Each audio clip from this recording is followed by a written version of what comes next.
Hello everyone, welcome to Startup Academy. So let's start with our today's lecture. So first idiom for today is cap in hand. अब ये वाला idiom आपने सुना नहीं होगा, पर ये आपने देखा बहुत होगा. इसका मतलब होता है in a respectful manner. ठीक है, आपने देखा होगा जब भी आपको कोई थैंक यू बोलता है या कुछ भी करता है तो they take off their cap and then they bend down and then they put it back. ठीक है, तो अगर हम करें इसके लिए सेंटेंस बनाते हैं तो हम क्या बना सकते हैं, शी या फिर after realising her mistake she went to her teacher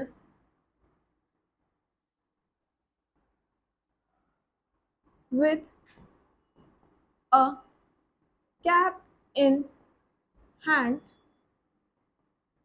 in order to apologize. ठीक है, जब उसे अपनी गलती का एहसास हुआ तो उसने क्या किया, वो सीधा अपने टीचर के पास गई और वहां पर जाकर उसने क्या किया, she asked for an apology. अगर हम इसी का दूसरा सेंटेंस फ्रेम करना चाहें, इसी का मतलब किसका, अ कैप इन हैंड का, तो हम कह सकते हैं he stood before his boss with a cap in hand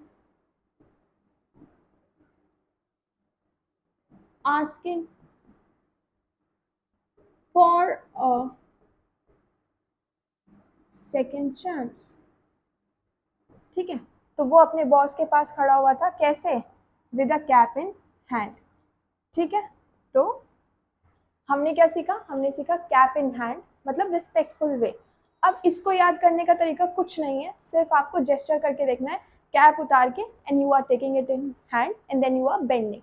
तो वही मतलब हुआ इसका रिस्पेक्टफुल मैनर में, और उसी से related we have covered two sentences. अगर हम दूसरे इडियम की बात करें, second idiom for today is carry the ball. Carry the ball का मतलब होता है टू टेक इन चार्ज. मतलब आपने किसी चीज की रिस्पॉन्सिबिलिटी ले ली है तो उसको क्या बोलेंगे, कैरी द बॉल. तो हम लिख सकते हैं after the team leader left, John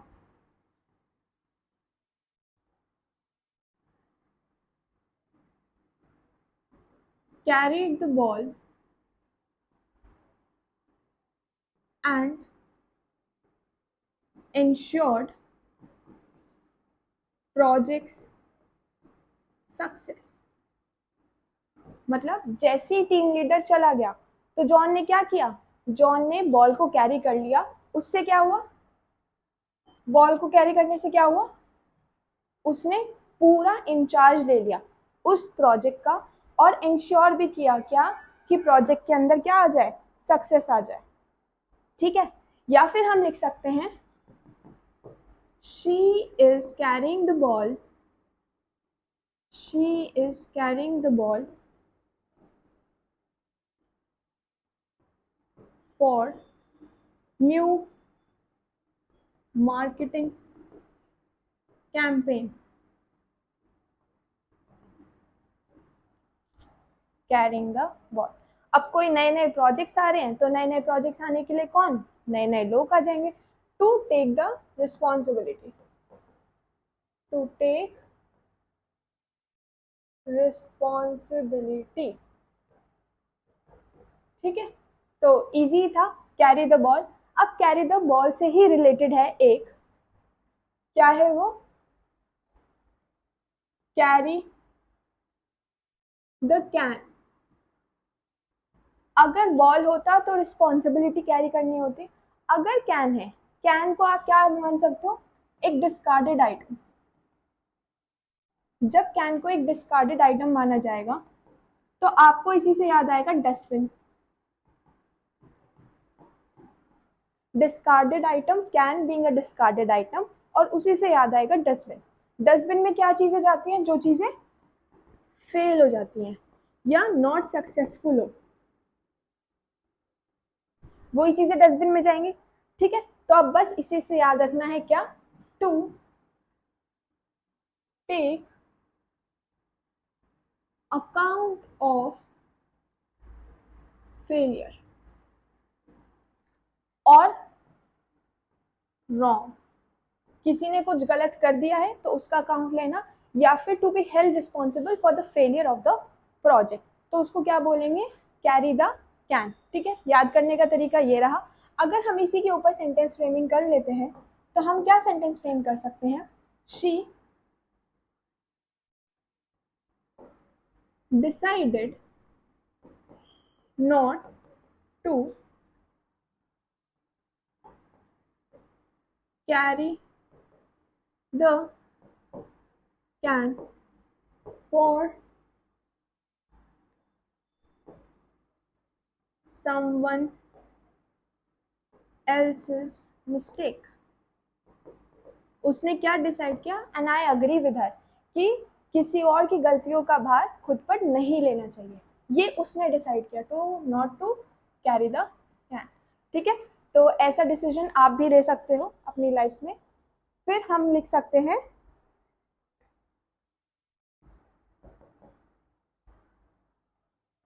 after the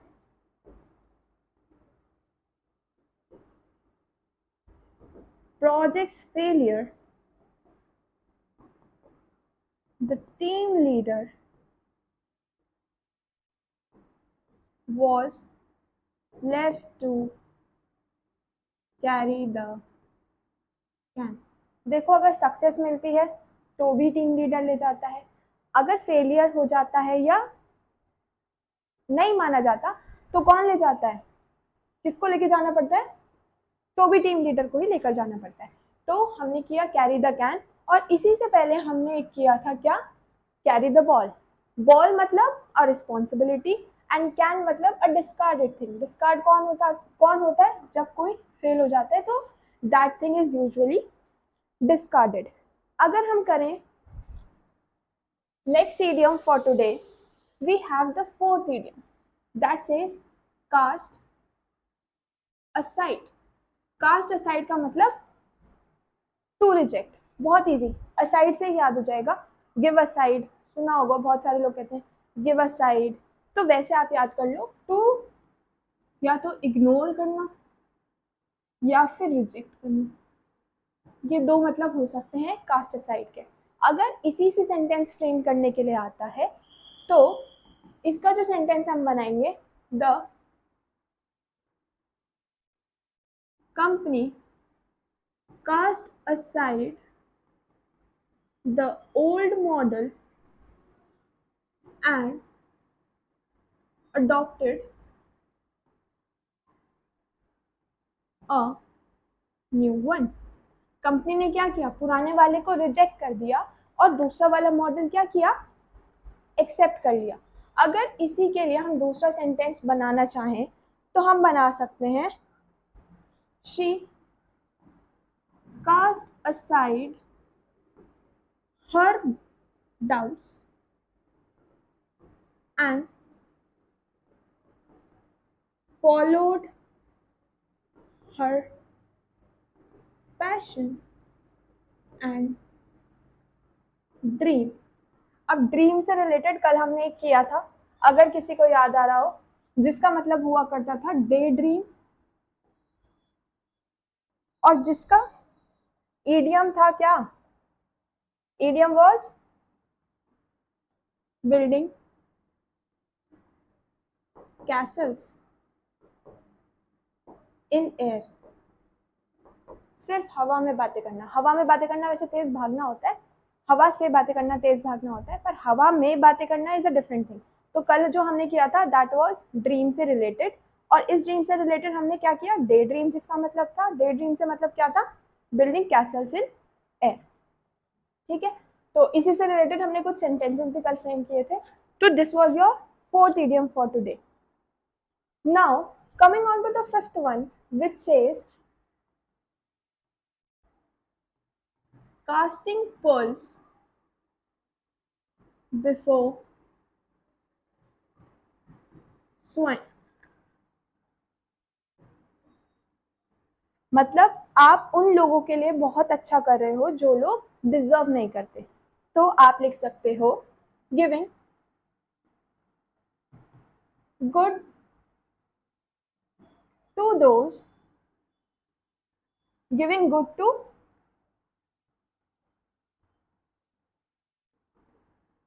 undeserved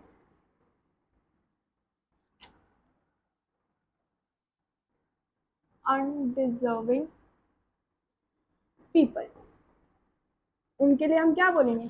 casting pearls before swine. Pearls is a nice word, a good thing. Pearls अच्छे होते हैं ना, जो सी से मिलती है, शेल्स के अंदर से मिलते हैं। आरंट दे गुड, आरंट दे ब्यूटीफुल? ठीक है, इसको गुड से रिलेट कर लो या फिर आप इसको रिलेट कर सकते हो ब्यूटीफुल से। ठीक है, और स्वाइन का मतलब बेसिकली होता है पिग्स। पिग्स कह लो या फिर unpleasant personalities.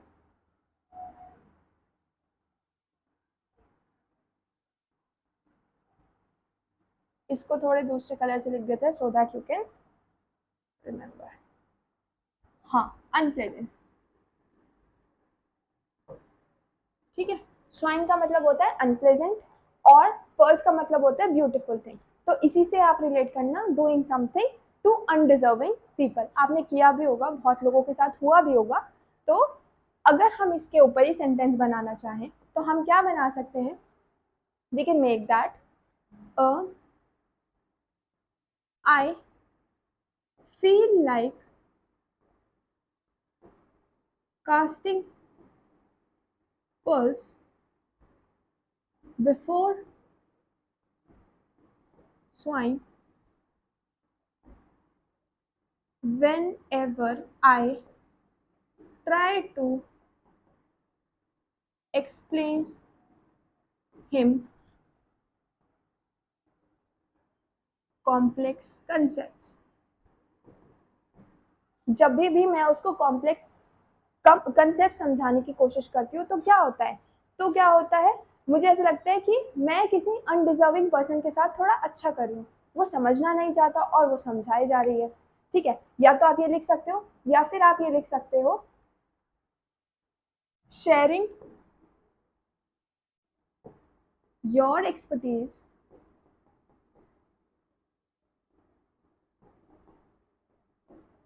with those who are least interested is akin to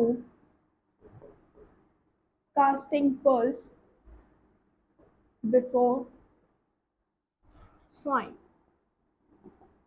ऐसा ही तो हुआ, अगर आप किसी अपनी एक्सपर्टीज हो, अगर आप स्टैटिस्टिक्स का सब्जेक्ट किसी कह लो बायोलॉजी वाले स्टूडेंट को समझाना शुरू कर दो या हिंदी के स्टूडेंट को समझाना शुरू कर दो, that two of MA Hindi, या फिर आप अपना आईएसएस का कोई भी टॉपिक किसी छोटे बच्चे को समझाना शुरू करो, तो he will be least interested.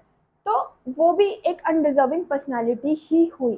ठीक है, तो हमने क्या बनाया? कास्टिंग पर्ल्स बिफोर स्वाइन कब? जब भी आप एक्सप्लेन कर रहे हो कॉम्प्लेक्स कंसेप्ट, या फिर कास्टिंग पर्ल्स बिफोर स्वाइन कब? जब भी आप अपना कंसेप्ट शेयर कर रहे हो या फिर अपनी एक्सपर्टीज शेयर कर रहे हो, तो that is also casting pearls before swine. अगर हम सिक्स्थ ईडियम की बात करते हैं तो sixth idiom for today is cat nap. Cat nap के दो मतलब हो सकते हैं, या तो बहुत छोटी सी नैप हो जाए वो कैट नैप होती है, या फिर आप कह सकते हो डिस्टर्ब स्लीप।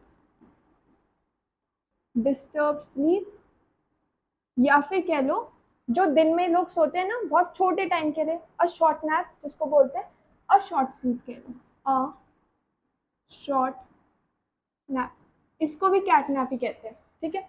तो अगर मैं इसके ऊपर सेंटेंस बनाना चाहूँ तो I can say I had a cat nap on the couch during the lunch break. मतलब ऑफिस में थे, नींद आ गई तो सो गए, तो that will be a cat nap. अगर हम इसी के ऊपर दूसरा सेंटेंस बना कैट नैप, अगर हम इसी के ऊपर दूसरा सेंटेंस बनाना चाहे तो that will be your homework, कि आपको इसी के ऊपर दूसरा सेंटेंस बनाना है। तो लिख लो होमवर्क में another sentence you guys will play, ठीक है। अभी तक होमवर्क नहीं मिला था तो this will be your homework, easy PG सा टास्क है, अगेन अ केक वॉक। तो अगर हम सेवेंथ ईडियम की तरफ चलते हैं तो सेवेंथ ईडियम क्या कहता है, कैच और टाटर।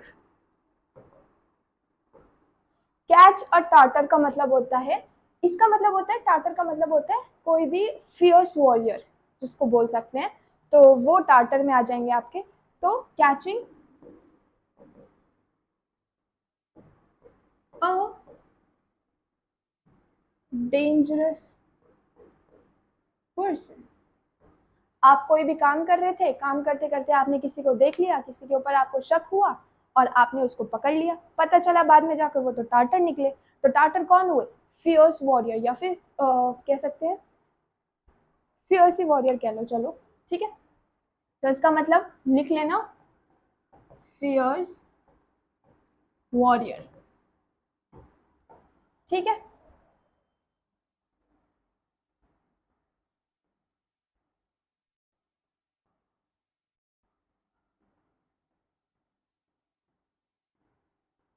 Fears warrior.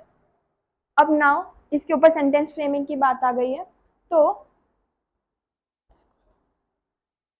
हमने बनाया I thought I could handle the negotiation but I got a starter in business partner। और इसी से रिलेटेड अगर दूसरा सेंटेंस बनाएगा कोई, तो वो कोई है कौन, आप लोग हैं, वो आप लोग बनाइएगा इसी के ऊपर दूसरा सेंटेंस, ठीक है। Now moving on to the last idiom for today which is Charlie horse. का मतलब होता है क्रैम्प्स। जब भी आप एक्सरसाइज करते हो या फिर जब भी आप बहुत ज़्यादा जिम कर लेते हो, तो रनिंग कर लेते हो, तो आपके पैरों में थोड़ी अकड़ाहट होती होगी, हाथों में थोड़ी अकड़ाहट होती होगी, तो ऐंठन अकड़ाहट, तो ये सब शब्द जो हैं वो किसके इडियम पर आएंगे, that will be based on Charlie house. अब देखो ये नाम है एक पर्टिकुलर, ठीक है, इस पर्टिकुलर नाम से ही रिलेटेड एक और इडियम है, बॉब योर अंकल। ये भी एक इडियम है। कुछ idiom are based on names, और इसी से रिलेटेड एक और इडियम है बॉब्स योर फ्रेंड करके, कुछ इडियम है, वो भी हम करेंगे आगे जाकर। पर अभी हमें किस पर फोकस करना है, चार्ली और हाउस पर फोकस करना है। तो let me just erase it.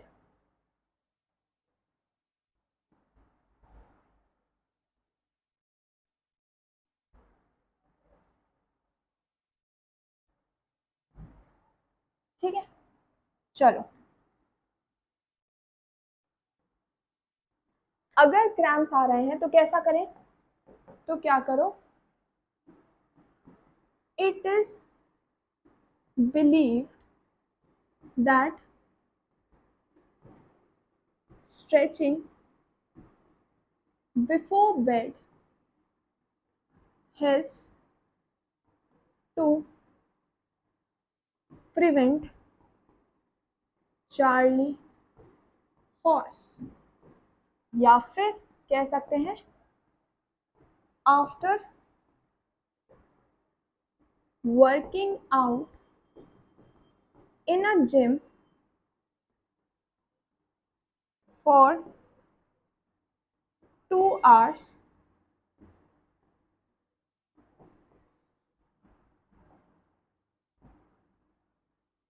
Rohan had Charlie horse in his calves। ठीक है, मतलब जिम में बहुत ज्यादा वर्कआउट कर लिया तब जाकर के क्या हो गए, चार्ली हॉर्स हो गए। या फिर चार्ली हॉर्स कब आप ठीक कर सकते हो, जब आप बेड पर जाने से पहले if you stretch for a while. तो as you have been told this was the last idiom. तो जल्दी से रिवाइज कर लेते हैं क्या क्या किया है।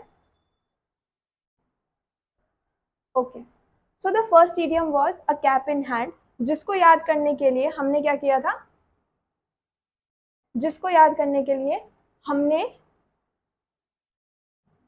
हाँ, हमने एक जेस्चर याद किया था with a cap removing and then bending down, जिसका मतलब होता है रिस्पेक्टफुल मैनर। ठीक है, और उसी से रिलेटेड हमने 2 इडियम याद कर लिए, सॉरी 2 सेंटेंसेस फ्रेम कर लिए। Then is the carry the ball. Carry the ball का मतलब होता है जब आप बॉल कैरी करोगे तो डिफरेंट मतलब है, और जब आप कैन कैरी करोगे तो भी डिफरेंट मतलब है। ठीक है, तो जब आप बॉल कैरी कर रहे हो तो डिफरेंट मतलब है। बॉल कैरी करने का मतलब क्या हुआ, आपने चार्ज लेना है या कोई रिस्पॉन्सिबिलिटी लेनी है। पर वहीं अगर आप कैन कैरी कर रहे हो तो उसका मतलब हो गया कोई भी डिस्कार्डेड सब्सटेंस, या तो किसी का फेलियर हो गया या किसी की मिस्टेक हो गई है। मिस्टेक भी लिख लो यहाँ, मिस्टेक, मिस्टेक का अकाउंट आपको दे दिया गया है। तो यूजुअली ऐसा कब होता है, जब प्रोजेक्ट में फेलियर हो जाता है तो टीम लीडर को कैन लेने के लिए छोड़ दिया जाता है, या फिर हमने डिसाइड किया है कि हम किसी और की गलती का भार अपने ऊपर नहीं लेंगे, तो वैसे भी आप सेंटेंस फ्रेम कर सकते हो। Then is cast aside. Cast aside का मतलब get aside and cast aside. Get aside, cast aside मतलब टू रिजेक्ट और टू इग्नोर, जिसकी वजह से कंपनी ने पुराने जो ऑफर्स थे, पुराने जो मॉडल्स थे उनको रिजेक्ट करते हुए नया मॉडल लेने का सोचा है, या फिर उसने सोचा कि अपने डाउट्स को हटा करके let me just prepare my self for my passion and my dream. और ड्रीम से रिलेटेड हमने जो कल परसों की क्लास में किया था वो हमें याद आ गया, क्या था वो, डे ड्रीमिंग, जिसका जिसका इडियम क्या बन रहा था, बिल्डिंग कैसल्स इन एयर। ठीक है, और casting pearls before swine. Pearls क्योंकि अच्छा शब्द है तो अच्छे कलर से लिख दिया गया है जो कि है ब्यूटीफुल, या फिर या फिर या फिर या फिर अगर हम स्वाइन की बात करें तो swine that is something very swine that is very unpleasant thing. ठीक है, तो this refers to your unpleasant thing, pigs, hogs, ये सब स्वाइन की कैटेगरी में ही आते हैं। और giving good to undeserving people, जो लोग आपकी एक्सपर्टीज को नहीं समझते हैं एंड यू आर बिठा करके उनको समझाए जा रहे हो, तो that refers to casting pearls before swine. या फिर किसी को कॉम्प्लेक्स कंसेप्ट के बारे में समझाना and he is not willing, तो that is also casting pearls before swine. अगर चले कैट नैप के ऊपर, कैट नैप क्या ही कहती है, छोटी सी डिस्टर्ब नींद, या फिर जो दिन में दोपहर के टाइम पर लोग सो जाते हैं तो उसको बोलते हैं कैट नैप, लेकिन छोटी होनी चाहिए। That should not be counted as a sleep, it should be short, a nap. ठीक है, तो डिस्टर्ब स्लीप, तो हमने कब नींद ले ली, जब हमें लंच ब्रेक में टाइम मिला तो हमने नींद ले ली। या फिर कैच अ टाटर, टाटर को बोलते हैं फियर्स वॉरियर, तो कोई डेंजरस पर्सन आपने कैच कर लिया, और वो कब हुआ, जब आप नेगोशिएशन कर रहे थे फ्रॉम द कंपनी साइड।